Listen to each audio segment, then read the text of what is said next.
네, 중심을 보시는 하나님이라는 제목으로 말씀 전하겠습니다. 중심을 보시는 하나님이라는 제목으로 말씀을 전하겠습니다. 하나님께서는 우리의 중심을 보십니다. 사람은 외모를 보거니와 나 여호와는 중심을 보느니라 라고 말씀하셨습니다. 사람은 사람의 외적인 조건, 학벌이라든지 오늘날도 그렇죠. 돈이 많은지, 겉으로 생김새가 어떤지, 이제 그러한 것들을 보지만 하나님께는 그런 기준이 없으십니다. 하나님께서는 우리의 중심을 보십니다.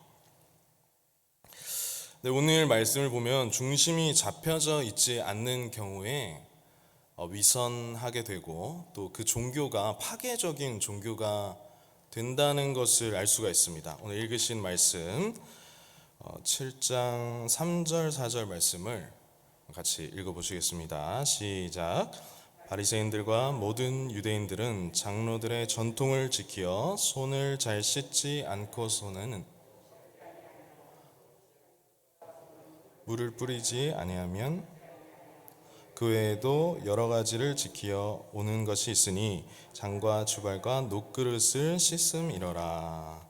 네, 이 사람들은 이제 전통을 지켰다라고 되어 있습니다. 괄호 사이에 있는 이 말씀을 보시면 3절 4절 말씀에 전통이라고 하고 있습니다. 이 바리새인들과 서기관들은 예수님을 굉장히 주시하고 있었습니다. 그래서 예수님의 말씀을 들을 사람들은 듣고 또 안 듣는 사람들은 듣지 않았는데요. 특히 안 듣는 사람들 중에서 예수님의 이 가르침과 행적들이 자신들이 고발할 증거가 되기 때문에 그것을 굉장히 예민한 문제로 여기고 있었습니다. 그래서 바리새인들이 예수님의 이 가르침이나 행적들에 굉장히 예민하게 반응하고 어떻게 말씀하시는지 알고 있었습니다. 그래서 오늘 말씀이 그렇게 시작하고 있는데요. 그래서 바리새인들이 이것을 예민하게 반응하고 듣는 이유는 율법을 가지고 판단하기 위해서였어요. 그래서 이것을 어기면 이제 고발하고 죽이려고 하는 것이죠. 제가 이번 이제 거점 전도에 나가서 한 분을 만났는데 이제 횡단보도에서 어떤 분을 만났습니다. 그래서 그분이 이제 한국인은 아닌 것을 알고요. 그래서 이제 영어로 이제 인사를 걸었는데 저는 이제 아이언 처치 패스터 이렇게 인사를 거니까 계속해서 이런 인사를 하더라고요. 영어로 Nice to meet you. 그런데 Nice to meet you. 그러니까 알고 보니까 이제 무슬림들이 주로 이제 그런 평안을 전하는 그런 인사말을 많이 하는 게 그런 그들에게 좋은 덕이라고 여겨진다라고 하더라고요. 그래서 이제 만나서 이제 신호등이 바뀌는 동안 전도지를 주려고 해서 제가 이제 무슬림인 걸 알고 Believe Jesus라고 얘기를 했습니다. 그리고 아이언 처치가 저 횡단보도를 건너면 있다라고 얘기를 하니까 이제 그분이 저한테 이제 영어로 이렇게 뭐라고 했냐면요. 저 이제 횡단보도를 건너면 내 남편이 있다 이렇게 얘기를 하는 거예요. 그래가지고 남편분이 이제 횡단보도에서 기다리고 있더라고요. 그래서 어쨌든 짧은 시간이지만 제가 그 복음을 전하고자 했습니다. Jesus is Savior 하면서 복음을 전하고 전도지를 드리려고 하고 그분이 어떻게든 이제 예수님에 대한 이제 것을 전하려고 했는데요. 무슬림 하면은 뭐가 생각나십니까? 무슬림 하면요. 칼이 보통 이제 생각난다고 합니다. 왜냐하면요, 이 법을 가지고 꾸란이라는 이 법을 가지고 그런 어떤 사람을 살리고 바른 정신을 잃어버리고 그것들을 통해서 이 사람을 판단해서 그 사람을 처벌하는 것 그리고 그 사람을 죽이는 것이 목적이 되어 있기 때문에 굉장히 이 법이 두려워요. 그래서 하나님의 이 말씀의 이 율법을 바른 정신을 잃어버리게 되면은 칼이 되는 것입니다. 그리고 바리새인들은 지금 그 하나님의 말씀 율법을 가지고 지금 칼로 사용하고자 하는 것이죠. 그런데 그들이 주장하고 있는 것은 무엇이냐면 모세의 율법이 아니라 전통을 지키지 않는다는 것이었습니다. 자, 모세 율법에는 뭐라고 돼 있죠? 우리가 담임 목사님 통해서 레위기 강해를 우리가 들었는데요, 함께 이제 부정한 음식과 이제 시체에 대한 말씀이 있었지, 그거에 대해서 손을 씻으라는 말씀은 없었습니다. 이 말씀은 장로의 유전이고 손을 씻는 거는 제의에서 이제 해당하는 것이고 모세 율법에는 해당하는 것이 아닙니다. 그런데 이들은 손을 씻어서 무언가 이제 그 장로 유전으로 발전을 시켰던 것입니다. 모세 율법에는 없는 것을 그들의 것으로 만들었습니다. 그런 것을 통해서 지금 예수님을 고발하고 예수님의 이 진리의 말씀을 듣지 않고 그것들을 칼로서 사용하려고 하는 것입니다. 오늘날 교회도 우리가 만든 것으로 사람을 판단할 수 있습니다. 어느새 우리 자신도 잘 모르게, 잘 모른 채 우리도 그렇게 할 수 있습니다. 그렇게 하지 않기 위해서는, 그리고 그렇게 하게 되는 데에는 어떤 기준이 있을까요? 그것은 그 중심이 잡혀져 있냐라는 것입니다. 중심이 잡혀져 있지 않는 경우에는 파괴적인 종교가 되고 그리고 위선하게 되는 것입니다.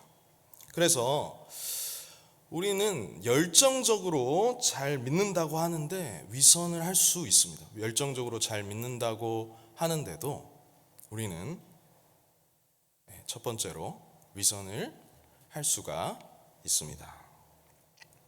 그들이 왜 정결법을 만들었을까요? 이 사실 율법이라는 것은 세 가지의 기능이 있습니다. 첫 번째는 정죄의 기능이 있어요. 그러니까 율법이라는 것은 율법을 통해서 죄가 무엇인지 아는 것입니다. 죄가 무엇인지 정죄의 기능을 통해서 두 번째, 갈라디아서에서 말씀하고 있습니다. 몽학 선생의 기능을 하다가 두 번째, 예수 그리스도께 인도해 주는 기능이 있습니다.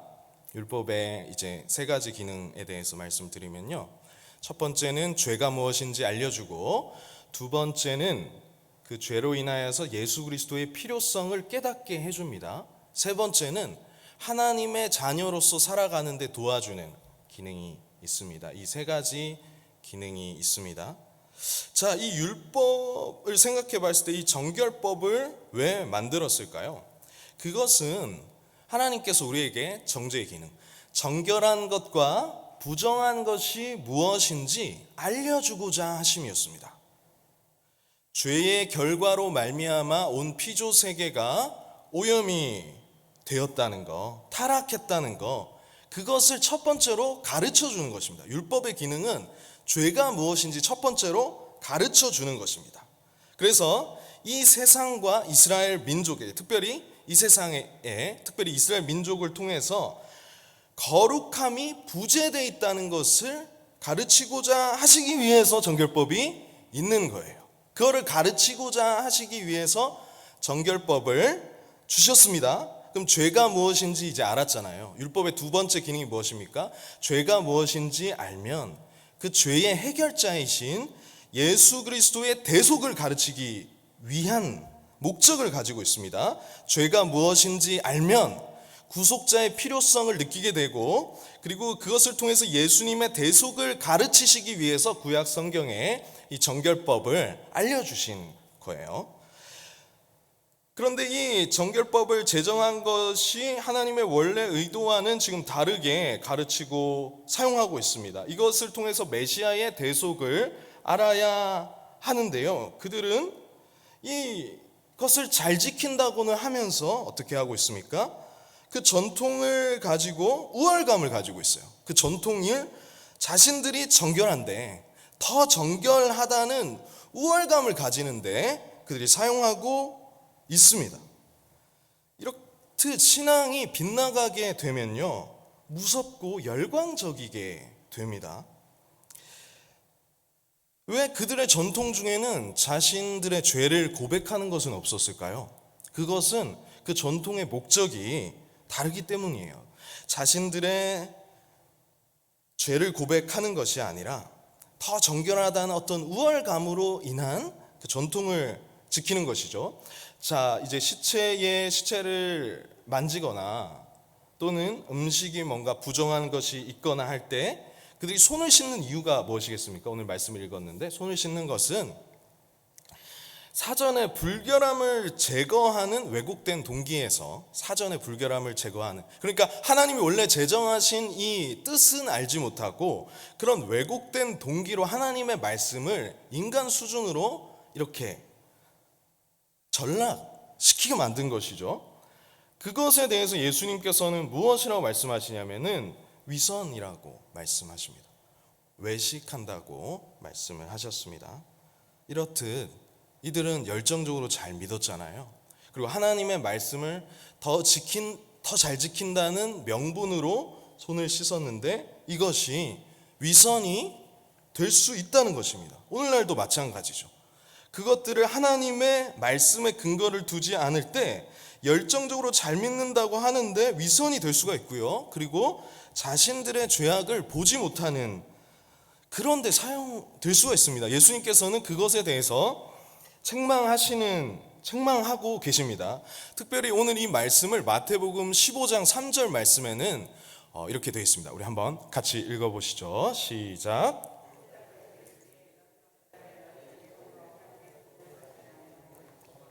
아멘. 너희는 어찌하여 너희의 전통을 지키는 거지만 하나님의 계명을 범한다고 말하고 있어요. 그러니까 손을 씻는 것이 그 전통을 지킴을 하는 행위가 하나님의 계명을 범하는 그러한 것이라고 말하고 있습니다. 그러면서 이제 고르반에 대해서 말씀을 하시죠. 이제 7장 10절 말씀에 보시면 모세는 내 부모를 공경하라 하고 또 아버지나 어머니를 모욕하는 자는 죽임을 당하리라 하였거늘. 이것은 이제 5계명을 말씀하는 것이죠. 부모를 공경하라는 말씀을 하는 것이죠. 그런데 그 말씀을 하시면서 너희가 출애굽기 20장과 레위기 20장에 나오는 이 모세의 법을 어떻게 무효화시켰느냐. 그러면서 이 고르반이라고 합니다. 이 고르반이 하나님께 드림이 되었다고 하면 그 부모를 공경하는 그들의 의무를 행하지 않는 것입니다. 그래서 그렇게 간단하게 선언을 해버리는 거예요. 실제로는 그들의 마음속에 무엇이 있었냐면 부모님에게 주지 않기 위해서 신앙적으로 하나님을 팔아먹은 것이죠. 팔아먹었다고 할 수 있습니다. 이런 행동이 위선이라는 거예요. 사람의 계명으로 결국 부모에게 안 드리는 걸 통해서 하나님의 계명을 패한 것이죠. 그렇지만 외형상으로는 어떻습니까? 외형상으로는 철저합니다. 외형상으로는 하나님의 말씀을 아주 잘 지키는 것처럼 그들의 전통을 하나님의 말씀과 같은 권위에 두었죠. 그러나 그들은 실제로는 외식하는 자들이었습니다. 예수님께서 말씀하십니다. 위선에 대해서 예수님께서 말씀하십니다.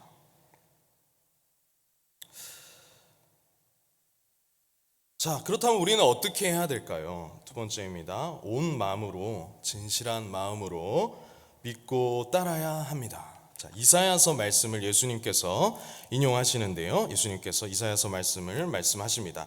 우리 6절, 7절 말씀 같이 읽어보겠습니다. 시작. 잘 예언하였도다. 기록하였으되 이 백성이 입술로는 나를 공경하되 마음은 내게서 멀도다. 사람의 계명으로 교훈을 삼아 가르치니 나를 헛되이 경배하는도다 하였느니라. 아멘. 네. 이사야서의 말씀을 말씀하시면서 그들이 의도적으로 5계명을 어겼다는 그 정곡을 찔렀습니다. 이사야서 말씀은 물론 그 시대에서도 말씀하신 하나님의 말씀인과 동시에 예언적으로 말씀하신 거라고 할 수 있어요. 외형상 철저한 것 같지만 사실 자신의 행동을 정당화하는데 사용했다는 것을 알 수 있죠. 지금은 어떻습니까? 요즘은 어떻습니까?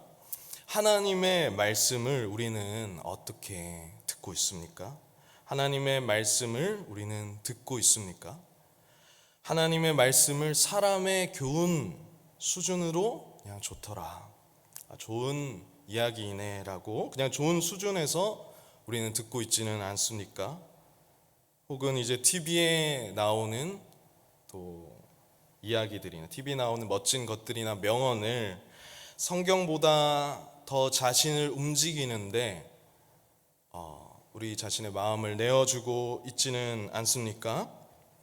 오늘 말씀을 보시면 이 바리새인들과 서기관들, 예수님의 대적자들은 자신들이 만든 규범의 수준으로, 행위의 종교로 이 하나님의 법을 행위의 종교로 만들어 버렸습니다. 규범의 종교로 만들어 버렸습니다. 그럴 때 어떤 현상이 나타날까요? 열매가 없는 것입니다. 열매가 없어요. 헛된 것이죠. 위선하고 외식하는 신앙의 특징은 무엇이냐면 중심에 관심이 없는 것입니다. 외형, 그래서 회칠한 무덤이라고 하죠. 무덤인데 겉을 예쁘게 이렇게 보기 좋게 칠했다라는 것입니다. 중심에 관심이 없는 채 외형과 외적인데 더 신경을 쓰는 것입니다.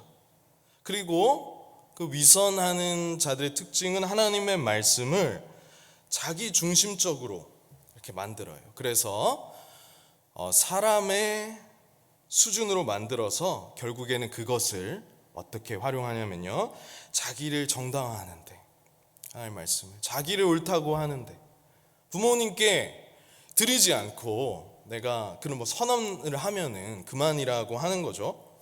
마음은 돌이키지 않은 채 외적인 손을 씻느냐 씻지 않았냐라는 그 전통을 통해서 사람을 이렇게 무너뜨리려고 하는 것이죠. 죽이려고 하는 것이죠. 그렇게 자기를 옳다고 하는데 활용했습니다.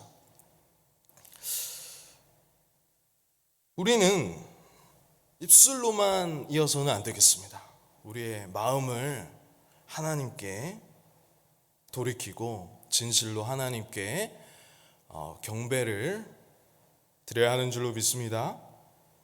우리의 마음을 하나님께 드려야 하는 줄로 믿습니다. 온 마음으로, 진실한 마음으로 주님을 믿고 따르시는 저와 여러분들 되시기를 바랍니다. 네, 마지막으로 세 번째로 위선적인 가르침을 주의하고 진실하게 반응해야 한다는 것을 말씀을 하고 있습니다. 오늘 말씀의 7장 14절 말씀을 보시죠. 예수님께서 어떻게 말씀하시는지 우리 한번 들어보겠습니다. 14절 말씀 읽겠습니다. 시작. 우리를 다시 불러 이르시되 너희는 다 내 말을 듣고 깨달으라. 네, 마태복음 버전으로 한번 보겠습니다. 같이 읽겠습니다. 15장 10절 읽겠습니다. 시작. 우리를 불러 이르시되 듣고 깨달으라. 하나님의 오늘 말씀의 뜻이 무엇입니까? 이것을 듣고 깨달으라는 것입니다. 이 종교 지도자의 가르침을 주의하고 이것이 위선임을 말해주고, 이 위선적인 가르침을 주의하고 마음은 가지 않은 채 외적으로 무언가 하나님을 경외하는 그런 모습에 대해서, 그런 가르침에 대해서 분별하고 주의해야 된다라는 것입니다. 그리고 진리를 전했을 때 진실하게 반응해야 된다는 것을 말하고 있습니다. 듣고 깨달으라고 말씀하시잖아요. 예수님께서 오늘 우리에게 듣고 깨달으라고 말씀하십니다. 우리가 하나님의 말씀을 들었을 때 우리는, 어떤 사람들은 이들처럼 웃어넘기거나 별로다, 싫다 이렇게 말했습니다. 오늘날도 마찬가지입니다. 하나님의 이 진리의 말씀이 선포됐을 때 어떤 사람들은 이것을 그냥 웃어넘깁니다. 하나님의 이 살아계신 창조의 말씀, 온 세상을 창조하시고 우리를 다스리시고 섭리하시는 이 말씀을 들었을 때 이것을 그냥 웃어넘기거나 별로다, 싫다 이렇게 흘려넘깁니다. 그러나 어떤 사람들은 어리다고 할지라도 하나님의 말씀에 정말 진실되게 반응합니다. 그런 사람들이 있습니다. 오늘 예수님께서는 우리에게 듣고 깨달으라 라고 말씀하시는 것이죠. 그러면서 동시에 위선적인 가르침에 대한 경계를 하고 계십니다. 입에 들어가는 것이 너희를 더럽게 하는 것이 아니라 나오는 것이 더럽게 하는 것이다. 그러니까 이 외적인 것이 너희를 진짜로 더럽게 할 수 있는 것이 아니라 너의 마음속에서 나오는 것으로 증명이 된다라는 것입니다. 그래서 예수님께서는 정작 더러운 것이 무엇이냐라고 물어보는 것이죠.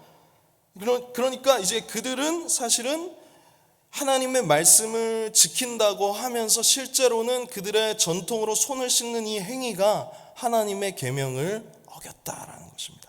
하나님의 계명을 범한 것이라고 하는 것입니다. 그들은 왜 그렇습니까? 왜 그렇습니까? 마태복음 15장 12절에는 이렇게 말씀하고 있습니다. 왜 그런지 우리 같이 읽겠습니다. 시작. 이에 제자들이 나와 이르되 바리새인들이 이 말씀을 듣고 걸림이 된 줄 아시나이까. 계속해서 읽겠습니다. 자, 13절 읽겠습니다. 시작. 예수께서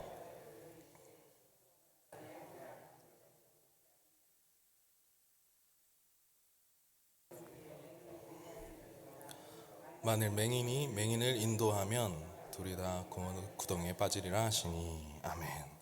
놀라운 말씀을 하세요. 이르시되 심은 것마다 내 하늘 아버지께서 심지 않으시는 것은 뽑힐 것이다. 이들은 하나님께서 심지 않으셨다라는 거예요.